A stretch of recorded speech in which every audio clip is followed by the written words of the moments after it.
Hello students, আজকের ক্লোজের মতো একটা গুরুত্বপূর্ণ টপিক নিয়ে তোমাদের সঙ্গে আলোচনা করব। আমি কথা দিচ্ছি খুব কম সময়ের মধ্যে খুব সহজভাবে, আর কেউ তোমাদের এরকম বলতে পারেনি সেই রকমভাবে তোমাদের মাথায় মাথায় ঢুকিয়ে দেবো, ঠিক আছে? তো ক্লজ কি, ক্লজ কাকে বলে? ক্লজ হলো কতগুলো শব্দের সমষ্টি যার মধ্যে একটা সাবজেক্ট থাকবে আর একটা ফিনাইট ভার্ব থাকবে, যেটা ফ্রেজের মধ্যে থাকে না। ফ্রেজের সঙ্গে এটাই ডিফারেন্স, ঠিক আছে? একটা ফিনাইট ভার্ব আর একটা সাবজেক্ট থাকবে, সেটাই হলো ক্লজ। এটাকে বাংলায় কি বলে? বাংলায় বলে খণ্ডবাক্য।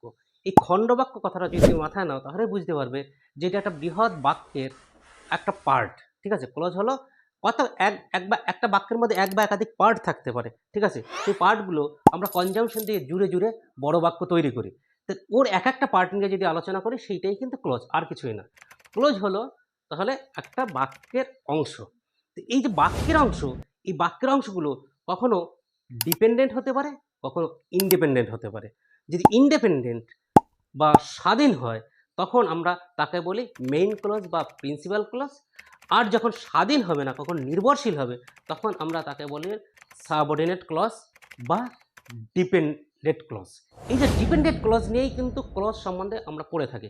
তুমি খালি খালি ওই অনেক বইতে অনেক ডিটেলসে লেখা থাকে এই এটা হলো simple sentence, complex sentence, compound sentence, principal clause, subordinate clause, coordinate clause, ঠিক আছে? এইসব পড়তে গিয়ে কিন্তু ছেলেরা ক্লজের যে মেইন ম্যাটার, মেইন ফোকাস থেকে কিন্তু সরে যায়, ঠিক আছে?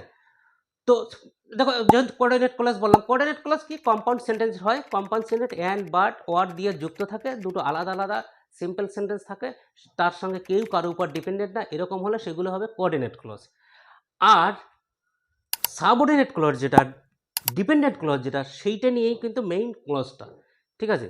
সাবঅর্ডিনেট ক্লজ মানে যেটা কখনো নাউন হিসেবে ব্যবহৃত হচ্ছে তখন তাকে আমরা বলছি নাউন ক্লজ, যখন অ্যাডজেক্টিভ হিসেবে ব্যবহৃত হচ্ছে তখন তাকে বলছি অ্যাডজেক্টিভ ক্লজ, যখন অ্যাডভার্বের মতো বিহেভ করছে সেটাকে বলছে অ্যাডভার্বিয়াল ক্লজ, ঠিক আছে?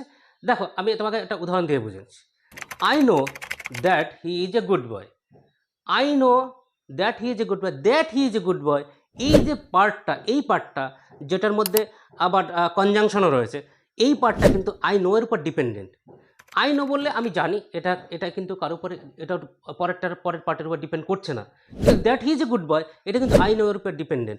তাহলে that he is a good boy এটা হলো ডিপেন্ডেন্ট ক্লজ, আর আই নো হলো ইন্ডিপেন্ডেন্ট ক্লজ, বা এইটাই হলো প্রিন্সিপাল ক্লজ, মেইন ক্লজ অনেক জায়গায় লেখা থাকবে। আর এইটাই হলো তোমার ডিপেন্ডেন্ট ক্লজ যেটা, সেটা হলো সাবঅর্ডিনেট ক্লজ।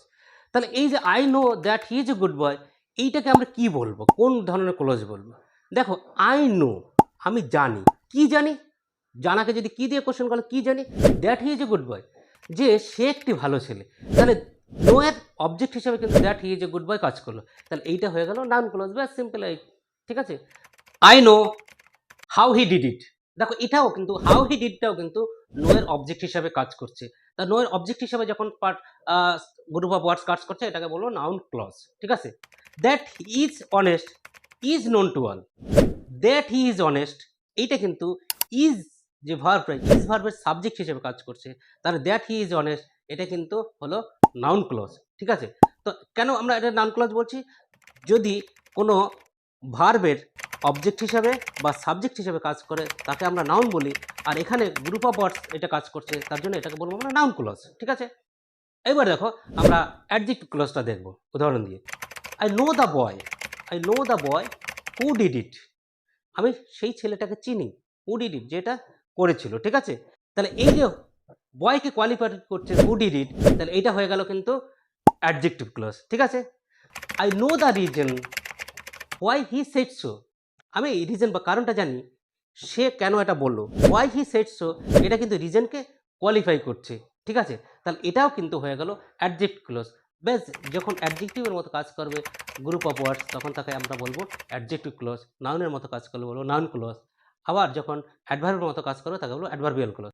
দেখো, অ্যাডভার্বিয়াল ক্লজটা আমরা বুঝে দিই উদাহরণ দিয়ে। You may sit wherever you like, ঠিক আছে? তুমি বসতে পারো যেথায় তোমার পছন্দ বা যেখানে তোমার পছন্দ। তাহলে এই সিটকে কিন্তু হোয়ার এভার ইউ লাইক এইটা কিন্তু কোয়ালিফাই করছে। তাহলে এইটা হয়ে গেল কিন্তু অ্যাডভার্বিয়াল ক্লজ, ঠিক আছে? তারপর যদি you may go, you may go where you like, তুমি যেতে পারো যেখানে তোমার পছন্দ। এখানে গোকে হোয়ার ইউ লাইক এটা কোয়ালিফাই করছে। তাহলে এই দুটো দেখো, এই দুটো যে সেন্টেন্স এর ভার্বে কোয়ালিফাই করছে, গ্রুপ অফ ওয়ার্ড যার মধ্যে সাবজেক্ট ফিনাইট ভার্ব আছে, তাকে কিন্তু আমরা ক্লজ বলবো, আর এটা হলো অ্যাডভার্বিয়াল ক্লজ বলবো এটাকে। ঠিক আছে?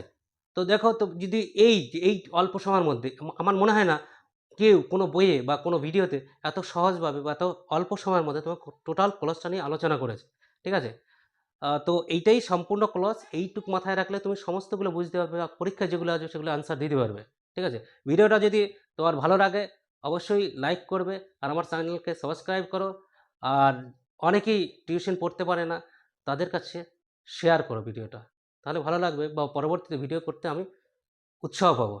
তো আজকের এই অবধি, টাটা।